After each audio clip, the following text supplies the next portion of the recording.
I received the plans for the new build of that job on the Sunday evening. And we arrived on the site, and I kind of knew I had an old building to dismantle. And when I saw that, I knew it was, it forms in your mind, this is bigger than what you think. So on the first day I had my accident, I was dismantling the building, and I was walking along a wall, and I tripped on the wall and fell down onto the flat of my back. And automatically I knew I was badly damaged. Legs, no movement. Hips was just stuck solid to the ground.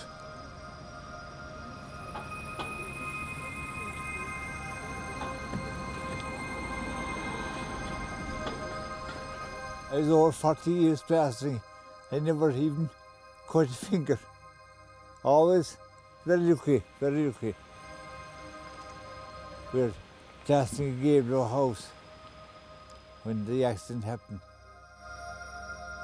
A normal morning, and we put up some scaffolding, and my son, he was just passing up a second plank when the one I was standing on broke. I was about 10 feet up. I think myself, I hit my head off a bar, after a scaffolding bar, but I'm not sure.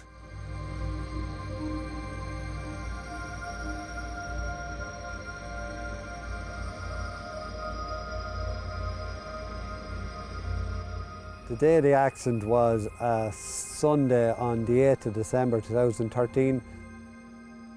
I decided to move this A-frame full of big long sheets of glass and lifted it up out of the way of the crane and put it into a body, and went to lift that just to get the glass to fall off it, and the A-frame flew out from underneath and broke my jaw, broke my chin. It damaged my spinal cord. All my left side, say my left arm, I've lost power in it. There's a small bit there in my left leg, but like after the accident, I couldn't move. I had no movement whatsoever of anything at all. It's probably the worst thing ever that can happen to you.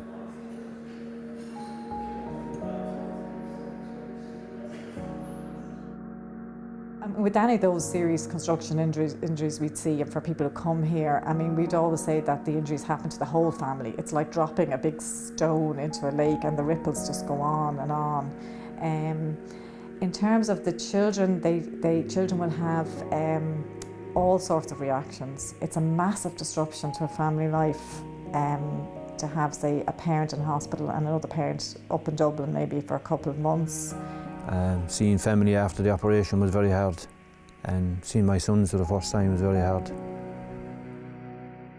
You look at the family, what my family had to go through. Abigail, my daughter, she's 8 years of age, she just made her communion this year gone by, so like, best little thing ever, and like, she's a great little help, little heart of gold too as well, and like, you wouldn't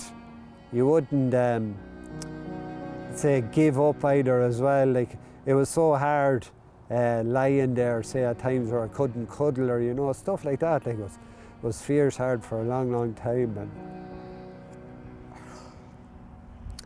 and like, even still to carry her, you know, sometimes it's...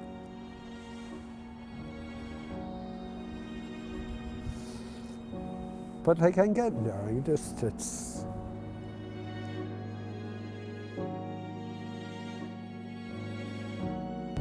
Yeah, emotionally it's just tough, it's just hard going.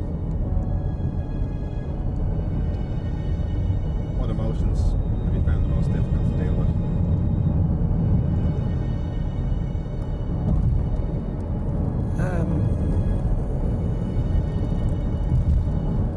Sometimes when I'm travelling in the car, the tears flow.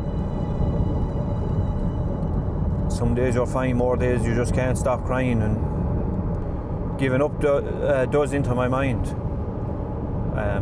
You hate to use the word suicide, but I have felt it.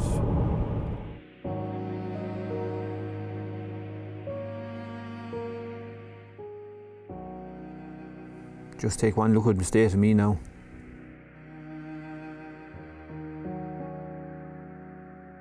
One of the most common themes is, I can't believe this happened to me. because deep down I suppose most of us think it won't happen to me. So that's the thing you hear over and over again is, I just can't believe this. I just can't believe that in the space of 5 minutes my whole life could change. Sure, we all take risks, like everybody does, and anybody that tells you they don't, they're lying. Like.